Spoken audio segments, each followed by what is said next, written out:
between these two positions. Certainly not much for an opponent to get a good read on in the middle of a point.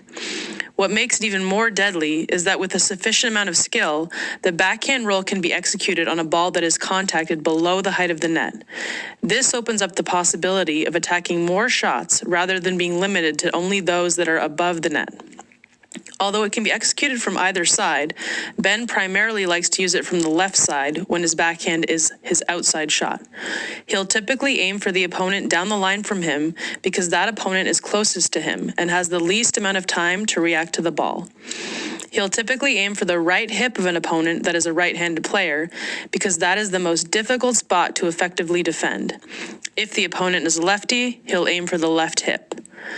Ben will use a backhand slice cross-court to set up this shot, because that is the shot most likely to lead to a dink reply that might lift a little bit higher. Another good setup option is hitting volley dinks. The time taken away from opponents to react can lead to an attackable shot. Also, as we saw, his volley dink preparation looks very similar to his backhand roll preparation, so the roll can come by surprise when the opponent is expecting a backhand volley dink, so there's a good disguise. Now that we know when to use it and how to set it up, let's look at the execution. Once he's set it up and received the ball he wants, he'll execute it by getting low. He'll get the paddle down below his anticipated contact and swing in an upward path at approximately a 40-degree angle. The paddle face will be roughly straight up and down at a 90-degree angle. The combination of the upward swing path motion and an even paddle face is what produces the topspin. Let's see that again.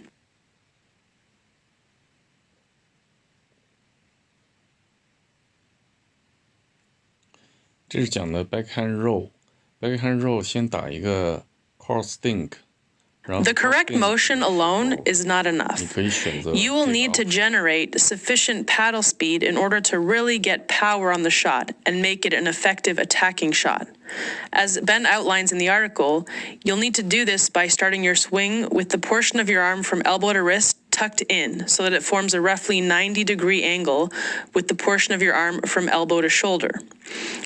As you're swinging, you should extend your arm until it reaches full extension, right as you make contact with the ball, and this motion creates the recognizable snap or flick that makes the ball shoot off the paddle. Many think that the motion involves a lot of wrist, and it may appear that way when observing the shot in real time, but the wrist is actually stable throughout the motion, as can be seen here, and it's the combination of arm extension and forearm rotation that supplies the power.